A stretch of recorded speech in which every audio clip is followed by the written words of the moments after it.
Bonjour à tous, il est 11h30, on va commencer ce webinaire qui va porter aujourd'hui sur les relations sociales et le numérique, donc pour simplifier et dynamiser le dialogue social. Donc on est en plein dedans en ce moment avec les élections CSE.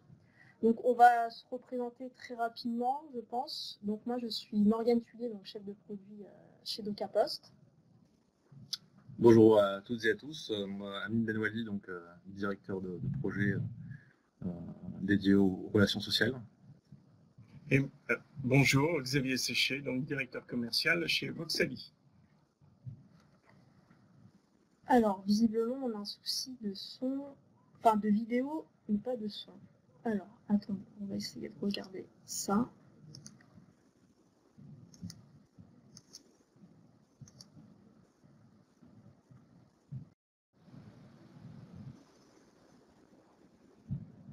Est-ce que vous nous voyez, entendez?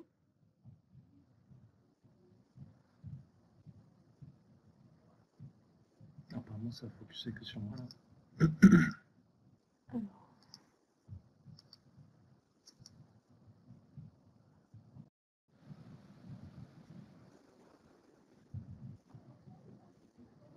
Est-ce que là c'est bon pour tout le monde ou pas?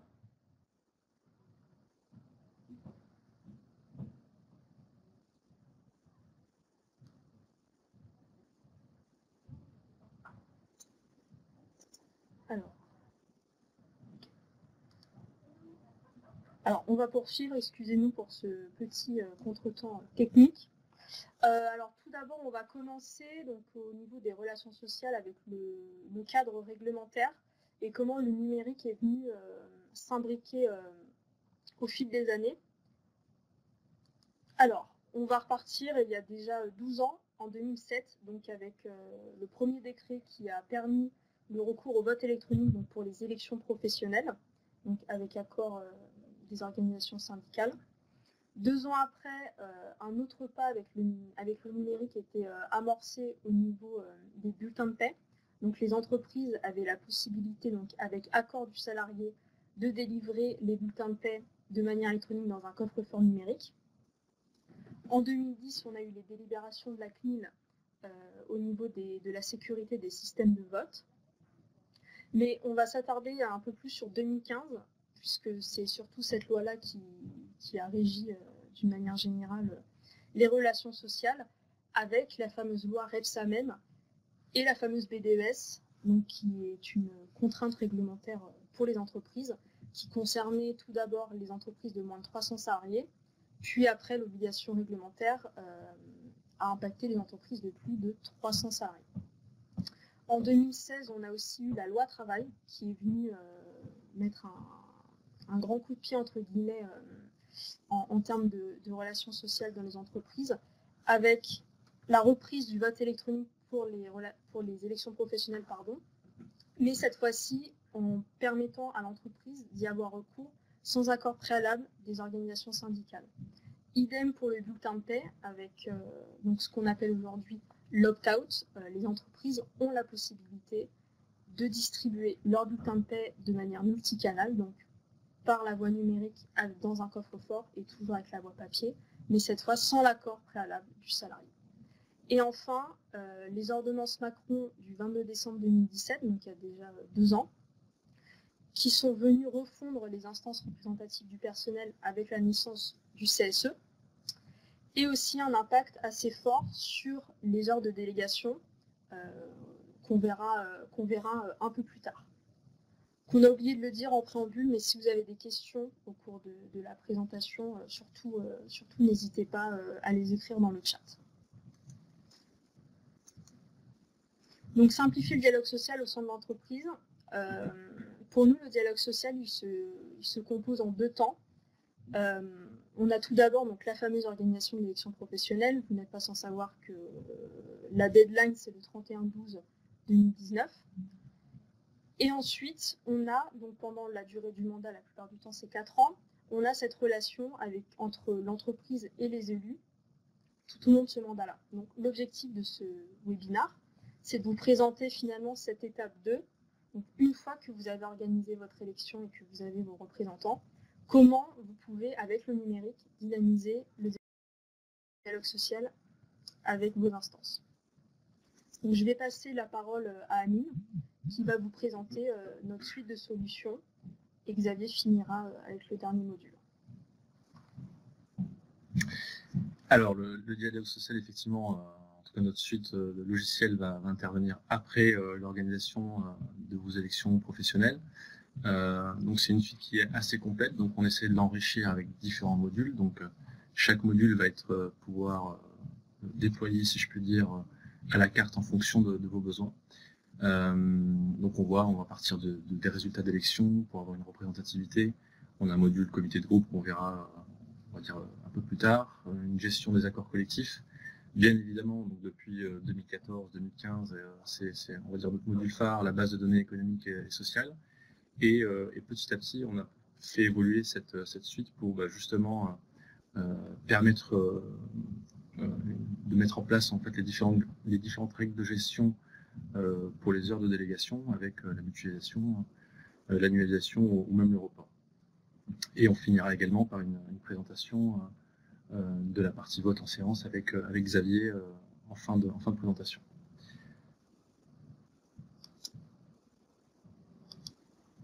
Alors, donc, la solution va vous permettre donc entre autres de pouvoir gérer l'ensemble des résultats d'élection, de pouvoir archiver des PV CERFA.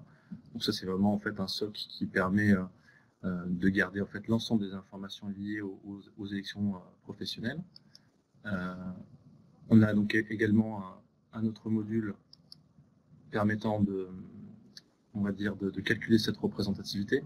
Alors, sur des petits périmètres, on va dire que cette représentativité elle est généralement présentée à l'issue du vote, mais voilà, quand on a une entreprise avec plusieurs périmètres et des élections avec différentes dates, ça peut être intéressant d'avoir cette partie pour la représentativité. Le comité de groupe, donc là c'est plutôt une instance pour, on va dire, qui va siéger au groupe avec un calcul qui est fait en fonction des résultats des élections. On va avoir cette répartition des sièges par OS et par collège.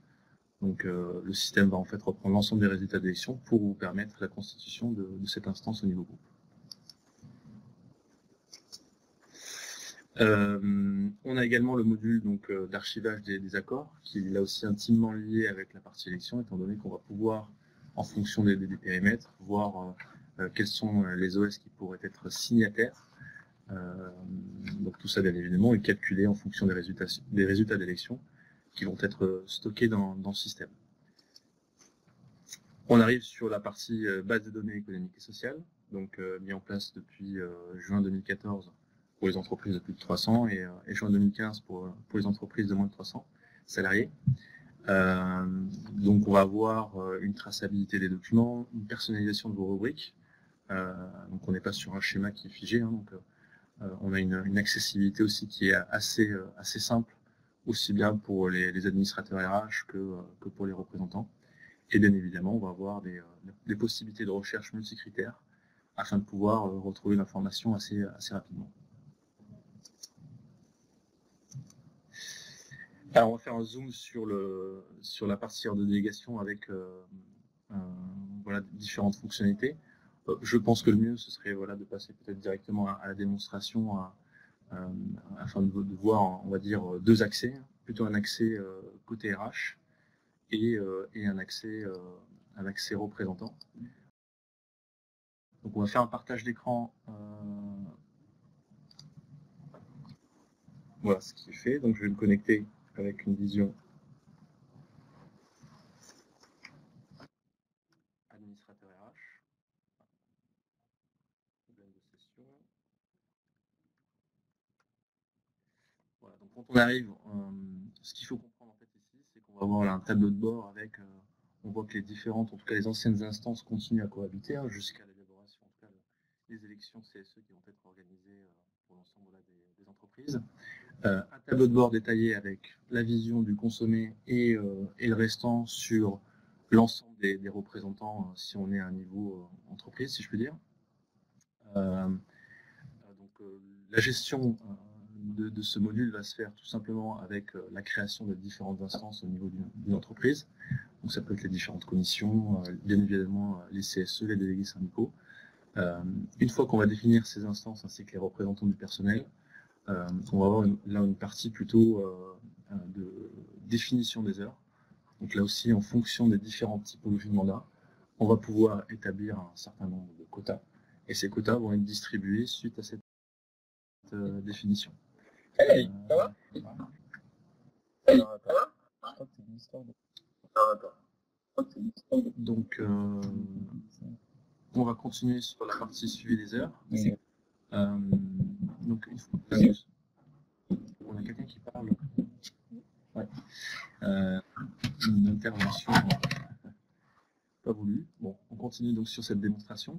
Donc, une fois qu'on va établir l'ensemble des quotas, on va pouvoir visualiser. Alors, je ne sais pas si on peut enlever ces petites. Hop. Parfait. Donc, on va pouvoir ici visualiser, par exemple, sur un représentant donné. On va visualiser voilà, le quota théorique ainsi que les heures consommées, avec la possibilité de consulter les saisies. Donc là, on va visualiser voilà, les saisies du mois en cours. Le mieux, c'est qu'on passe peut-être aussi sur donc, une vision représentant.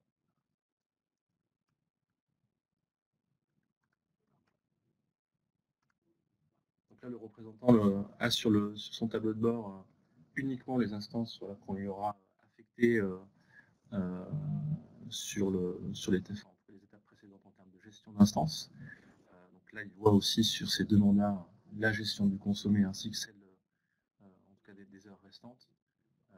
Et puis voilà, à tout moment, il va pouvoir, sur les mandats dont il dispose, pouvoir définir, en tout cas déposer des bons de délégation. Donc voilà, avec une date, une heure de début, une heure de fin. Bon, on ne va pas rentrer dans le détail. Ce qu'il faut savoir, c'est que c'est assez simple. On va avoir un formulaire pour définir un bon de délégation, mais on aura également ce qu'on appelle la mutualisation. Donc, il va pouvoir, sur un formulaire là aussi assez simple, depuis un mandat, donner, on va dire, un certain nombre d'heures à une personne qui fait partie, bien évidemment, de la même instance. Voilà. Et là, on est redirigé sur l'ensemble des mutualisations. Ce qu'il faut savoir, c'est que cette mutualisation, donc, elle est propre à chaque représentant. Donc, on a vraiment une vision qui est cloisonnée par instance et on va avoir aussi des quotas qui vont être spécifiés sur une instance donnée. Sachez qu'il peut y avoir certaines situations exceptionnelles. On va pouvoir personnaliser les quotas si on a des quotas qui changent d'une entreprise à une autre. Et puis voilà, c'est à peu près tout. Mais ce que je voulais juste dire pour conclure, c'est que cette mutualisation, en tout cas cette vision, elle est également possible sur la vision administrateur RH. On va rebasculer sur la présentation. Alors, juste une petite question. Alors, Magali, est-il possible d'interfacer cette solution avec un logiciel de GTA pour récupérer les informations saisies? Alors, on a des interfaces qui sont possibles. Alors, ce ne sont pas des interfaces directes, mais en tout cas, on peut échanger voilà, on va dire des fichiers de données permettant voilà, de pouvoir injecter ce fichier de données sur un autre système. Ça peut aller sur un système de GTA ou système on va dire de paye. On effectue ces interfaces actuellement avec des clients en cours, donc effectivement, c'est possible. Ensuite, on a une question de Tiffany. Est-ce que l'élu peut modifier a posteriori le nombre réel d'heures de délégation prise? Non. La modification, elle sera possible jusqu'à la délégation, entre guillemets, jusqu'à 23h59, jusqu'au jour J. Après, l'administrateur RH, il peut toujours y avoir des situations exceptionnelles.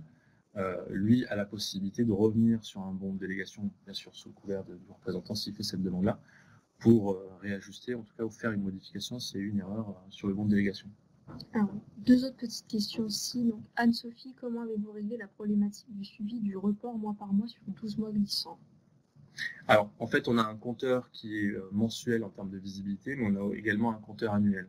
Aujourd'hui, cette version-là, elle reprend, on va dire, l'ensemble des compteurs sur une vision unique. On est en train de valider une nouvelle version avec justement la distinction des différents compteurs. Vous allez avoir, en fait, sur cette interface, là, on avait plutôt une enveloppe globale, la différenciation sur le quota du report, la mutualisation ou encore le quota standard.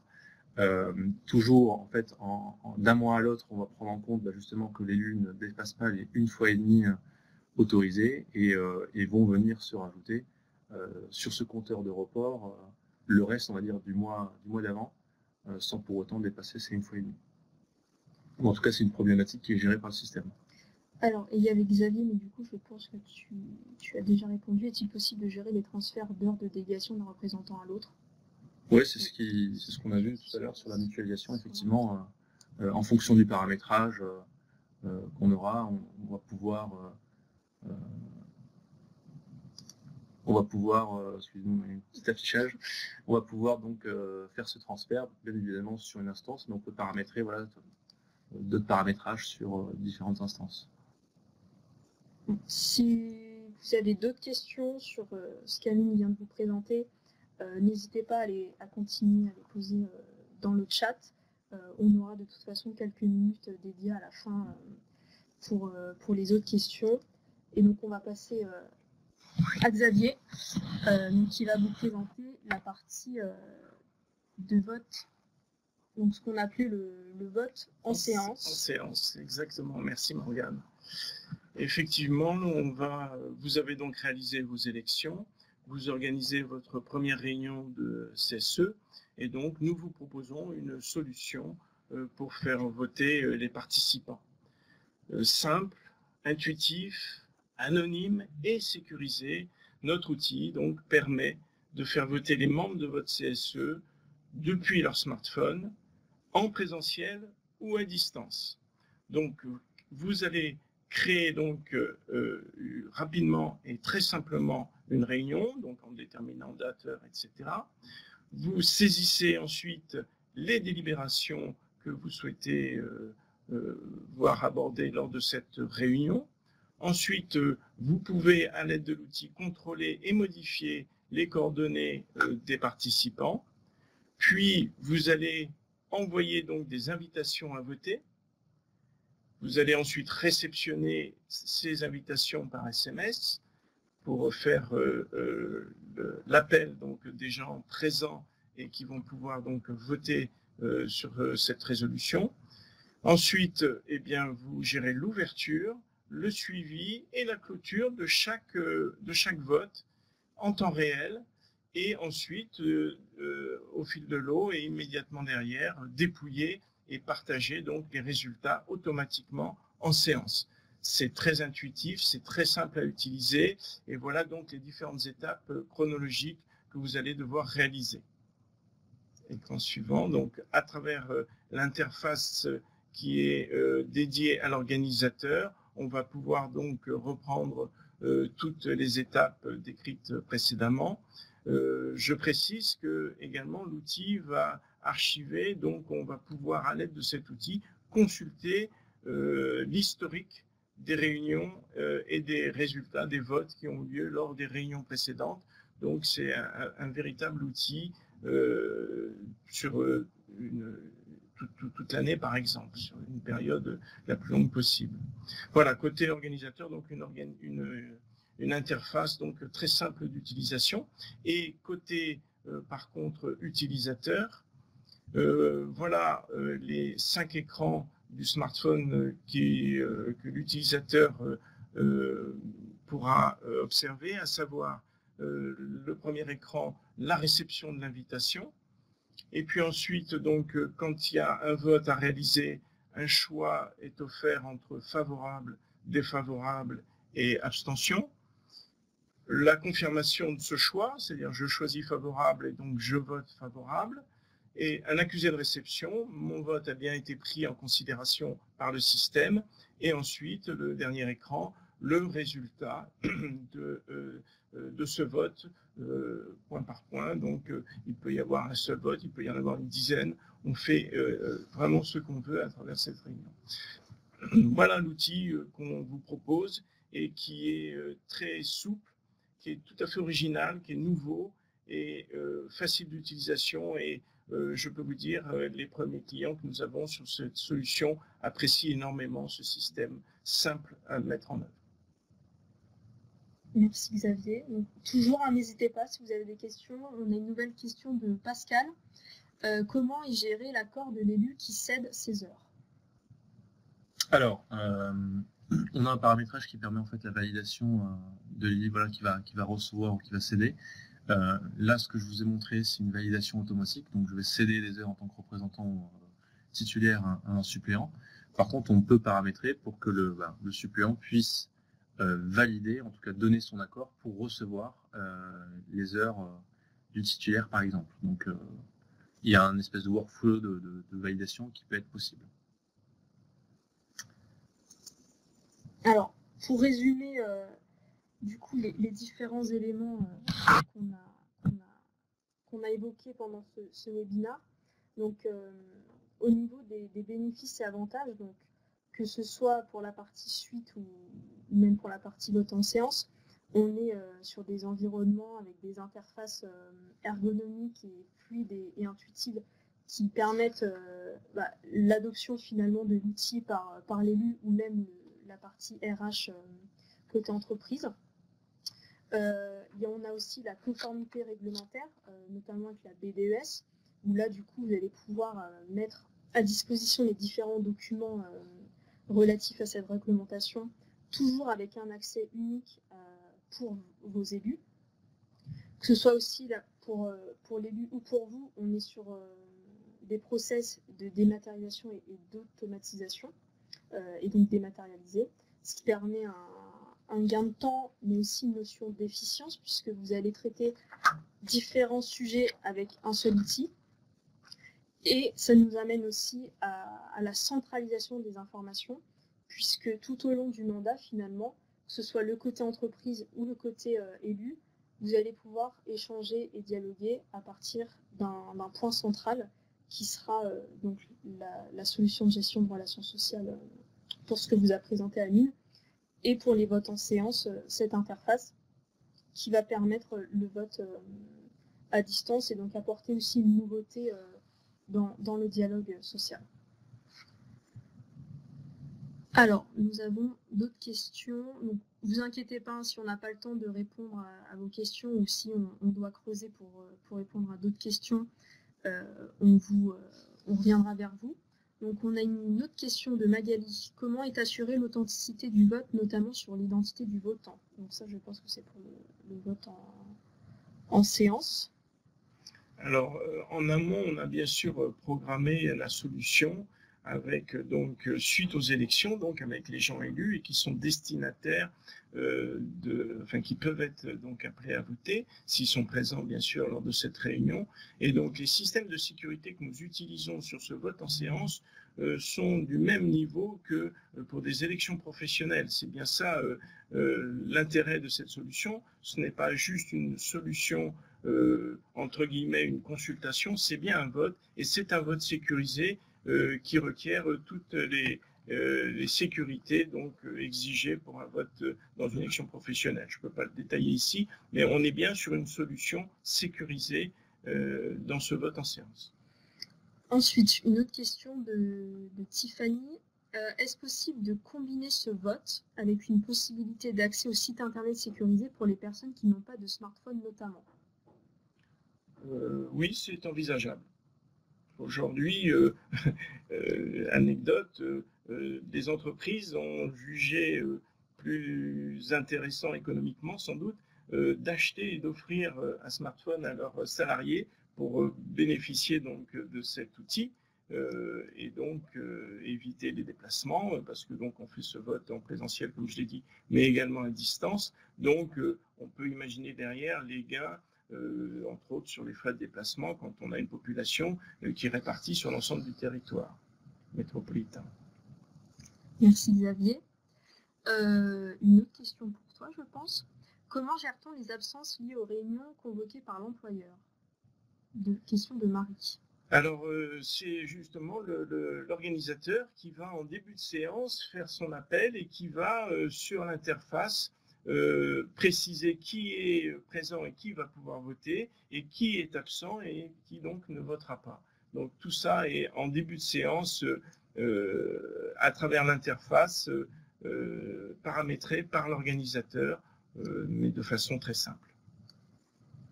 Super. Alors, j'ai vu une autre question, mais j'essaye de remonter. Alors, question de Hervé. Qui va concerner l'ensemble des sujets, qui est très intéressante. Par expérience des clients d'Ocapost, quelle est globalement la perception de par les partenaires sociaux à l'utilisation de ces outils numériques? Alors, sur l'interface, en tout cas sur la gestion des relations sociales, on a plutôt des bons retours parce qu'on est vraiment sur, on le disait en conclusion, on est sur une interface unique avec la possibilité d'aller consulter des documents côté B2S, de pouvoir saisir des bons de délégation. Actuellement, on est même en train de travailler sur des outils justement de planification ou encore même de gestion des réclamations pour les représentants de proximité. Donc ça, c'est quelque chose qu'on va proposer, je pense, d'ici fin d'année. Mais on a vraiment des bons retours par la simplicité. Après, bien évidemment, il y a une question de contenu. Là, je focalise plutôt sur la B2S ou d'expérience, en tout cas en retour d'expérience. On a nos clients qui retravaillent cette arborescence pour aller, on va dire, sur une mise à disposition de documents, une arborescence beaucoup plus simplifiée. Mais sinon, oui, on a plutôt des bons retours et c'est également des retours par rapport à l'expérience des représentants qui vont pouvoir utiliser cette application sur smartphone ou tablette, car l'application est responsive design. Concernant le vote en séance, on n'a pas un historique très important puisque ça fait quelques mois donc qu'on a déployé cette solution, mais j'en ai quand même pour preuve du succès de cette solution. Certaines entreprises pensaient l'utiliser de façon un petit peu exceptionnelle et en fin de compte, l'utilisation de cette offre, de cette solution se généralise dans les entreprises qui l'ont choisi et est utilisée presque à chaque réunion. Donc j'imagine qu'elle répond vraiment à ce besoin. Une fois de plus, simple, intuitif, anonyme et sécurisé. Alors, ensuite, question de Lucie. L'inscription à cet outil par l'élu doit-elle se faire lors de chaque réunion, par exemple si un suppléant vient de temps en temps en réunion en remplacement de son titulaire? C'est pas l'élu, hein, c'est l'organisateur qui va faire son appel et qui a une liste qui est pré-programmée puisqu'il y a les résultats des élections qui lui ont permis de connaître les gens qui sont les élus, aussi bien titulaires que suppléants. Et donc en début de séance, il va pouvoir identifier qui sont là, même en présentiel ou à distance. Ils peuvent être en visioconférence. Il va identifier donc les personnes qui vont être susceptibles de voter lors de cette réunion. Et il donc leur autorisera et leur enverra une invitation à voter et pas ceux qui ne doivent pas la recevoir. Alors du coup, excusez-moi, on essaye de remonter les questions. Alors on en a une de Xavier. Y a-t-il un dispositif d'archivage sur plusieurs exercices? Donc là, Xavier, est-ce qu'il serait possible de préciser si vous parlez de la suite des relations sociales ou du vote en séance? On va prendre une autre question entre-temps. Ensuite, Lucie, y a-t-il un outil prévu pour la démat des convocations? Alors, au niveau du produit en tant que tel, on est sur une roadmap évolutive, hein, donc on peut tout à fait envisager d'ajouter ce type de module, puisqu'on challenge à chaque fois les développements qui sont faits. Oui, tout à fait, ça va dans la continuité de la partie planification que j'évoquais tout à l'heure. Aujourd'hui, on a cette information dans le système, les instances représentatives, vos représentants. L'idée, c'est de pouvoir proposer l'envoi des convocations ou de l'ordre du jour via cet outil-là, et tout simplement de stocker dans une base de données économiques et sociales. C'est ce que font aujourd'hui pas mal de nos clients. Ensuite, Marie, donc tout à l'heure, je n'ai pas bien compris la question. Donc finalement, cette question portait sur le suivi des heures. Oui. L'outil permet-il de suivre les heures d'absence pour réunion de CSE, par exemple, qui ne sont pas des heures de délégation? Oui, tout à fait. En fait, dans le référentiel, ce qu'on appelle le référentiel, c'est le paramétrage. On va pouvoir distinguer les heures de délégation qui vont être décomptées du quota standard avec ce système de report et autres. Et on va pouvoir référencer aussi d'autres typologies d'absence. Les convocations de direction ou autres. Et donc là, ce sera juste un référencement, mais il n'y aura pas de décompte sur le quota. Ensuite, on a Anne-Sophie. Est-il possible de créer le suivi des heures pour les commissions? Oui, tout à fait. On n'est pas focalisé juste sur une instance donnée, c'est-à-dire le CSE.